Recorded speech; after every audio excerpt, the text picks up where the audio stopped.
Panorama group, जो सोचता है वो करता है। राष्ट्र के प्रति समर्पित, भावनाओं से ओतप्रोत और जिस राणा भामा की जोड़ी ने देश के उस स्वाभिमान की रक्षा की है, जिनके बारे में कहा जाता है कि जो अपने सम्मान के लिए स्वाभिमान नहीं छोड़ा, पद के लिए पांव नहीं पकड़ा, अपनी जिंदगी में घास की रोटी खाने को संकल्प लिया, लेकिन राष्ट्र की आजादी के लिए विकारों से मुक्त होकर हर समाज को जोड़कर नए उत्साह से भारत के भविष्य को बचाने का संकल्प साकार किया। आज ओज, शौर्य और वीरता जैसे विशेषण अक्सर किसी व्यक्ति के गुणों को बताने के लिए प्रयोग किया जाता है, लेकिन ऐसा बहुत कम होता है कि किसी व्यक्ति का व्यक्तित्व स्वयं में उन विशेषणों की शोभा को बढ़ा जाता है। महाराणा प्रताप मां भारती के माटी के ऐसे लाल थे जिन्होंने अपने शक्ति और अपने शौर्य समर्पण से वीरता के विराटता को प्रदर्शित किया है। वे वीर रत्नों से भरी इस भारत भूमि के पुखराज थे जिन्होंने अपने दौर में दुनिया की सबसे ताकतवर समझे जाने वाली मुगल सल्तनत को खुली चुनौती देते हुए ऐलान किया था, हम परवाने हैं मौत के, हम परवाने हैं मौत के, मरने का किसको खौफ है, हाँ रे तलवार मुझे झुकना होगा, गर्दन ने बगावत कर दी है।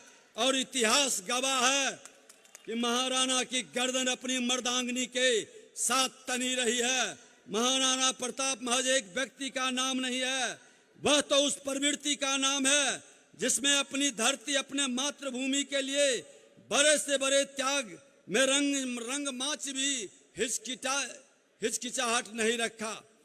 जहां न साम दाम और दंड का भय हो, न ही पद परिवार और सुविधाओं का मोह हो, महाराणा प्रताप ने जो वीरता की, जो विरासत अपने पीछे छोड़ी है, उसी ने आगे चलकर हमें छत्रपति शिवाजी, गुरु गोविंद सिंह महाराज, रानी लक्ष्मीबाई, वीर कुंवर सिंह जैसे प्रेनेता पुंज लिए। किसी ने सच कहा है, राणा प्रताप की कर्म शक्ति गंगा का पावन नीर हुई, राणा प्रताप की देशभक्ति पत्थर की अमीट लकीर हुई। मिट्टी पर मिटने वालों ने अब तक जिसका अनुगमन किया, राणा प्रताप के भालों ने हिमगिरी ने झुककर नमन किया।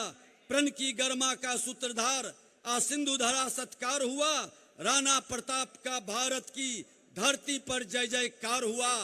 आज घास की रोटी खाने वाले को हम याद कर रहे हैं, लेकिन गद्दारी करने वाले, समाज को तोड़ने वाले, राष्ट्र को कमजोर करने वाले के प्रति जिसने भी सहानुभूति रखा है, आने वाला इतिहास उसको माफ नहीं किया है।